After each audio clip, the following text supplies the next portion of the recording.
last time we studied this process of oogenesis, and in today's lecture we are going to discuss about the structure of secondary oocyte. The secondary oocyte which is formed after ovulation. All of you know that ovulation which takes place at the 14th day of menstrual cycle, in which the mature Graafian follicle releases secondary oocyte from egg, ovary. So this process is called as ovulation, and the structure which is released from the ovary is called as secondary oocyte. So this secondary oocyte is also haploid in nature. It is non-motile. It is a round structure and non-cladoid means without shell. There is no any hard covering in human egg or ovum. Then next important point, that is a human egg or oocyte is microleucisthal. Microleucisthal means it shows very less yolk, and the yolk is generally near cytoplasm, which is termed as ooplasm,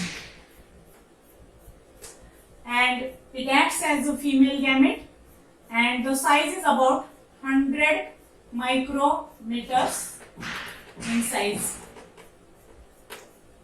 So the structure of unfertilized egg or secondary oocyte,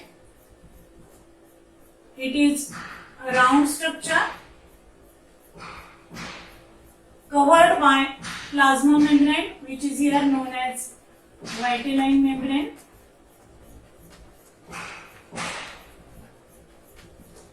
Then it is filled with a fluid.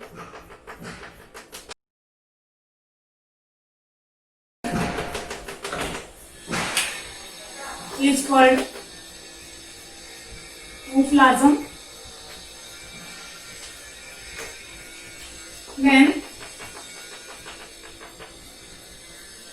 the egg itself secretes a non-cellular fluid around this vitelline membrane, and it is a protective layer. It is non-cellular protective layer which is known as zona pellucida. And when the ovulation takes place, this secondary oocyte is released from the ovary. At that time, some cells of this mature follicle remains with this egg, and it forms 2 to 3 layers, round circular layers of granulosa cells around this egg or around this zona pellucida. That is, zona pellucida again shows outer layer around this, formed by 2 to 3 layers of cells, and these are formed from granulosa cells of mature Graafian follicle, and these cells are known as, or the layer which is formed around this egg is called as corona radiata. So the space between this vitelline membrane and this zona pellucida is called perivitelline space. Here again the space which is formed in between vitelline membrane and zona pellucida is called as perivitelline space. And this perivitelline space contains polar body. Here it shows polar body.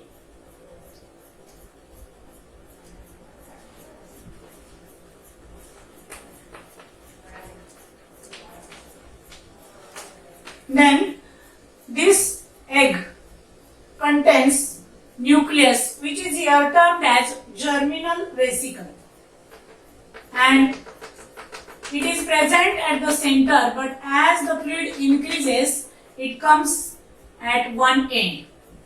So the nucleus in this egg is termed as germinal vesicle. And in human, the nucleus is eccentric and without centrioles. Centrioles are absent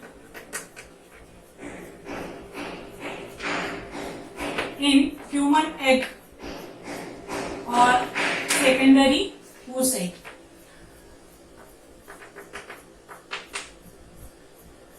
Then this vitelline membrane provides protection to developing embryo, and this nucleus, which contains DNA as well as RNA, nucleic acid, etc. And this ooplasm contains different cell organelles, but only centrioles are absent. Then the side where the nucleus and this polar body is present is called as animal pole. This side where the nucleus and polar body is present is called as animal pole, while as the opposite pole is called vegetal pole. The opposite pole is called as vegetal pole. And after fertilization, oogenesis takes place, and after fertilization the meiosis second is completed and egg is formed, or well developed female gamete which is formed after fertilization and helps in fertilization. The human secondary oocyte which provides female gamete and helps in fertilization. The two important membranes present in this secondary oocyte, that is vitelline membrane, which provides protection and it secretes non-cellular layer which is called as zona pellucida.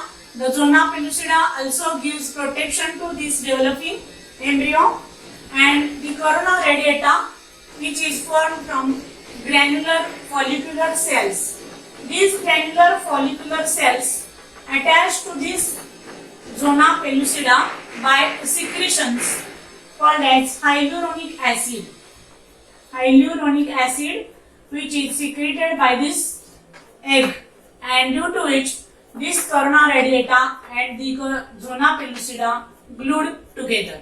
So this is the important structure of secondary oocyte or unfertilized egg, or it is also known as ovum. It provides female gamete and helps in fertilization. This is the role of secondary oocyte in human body.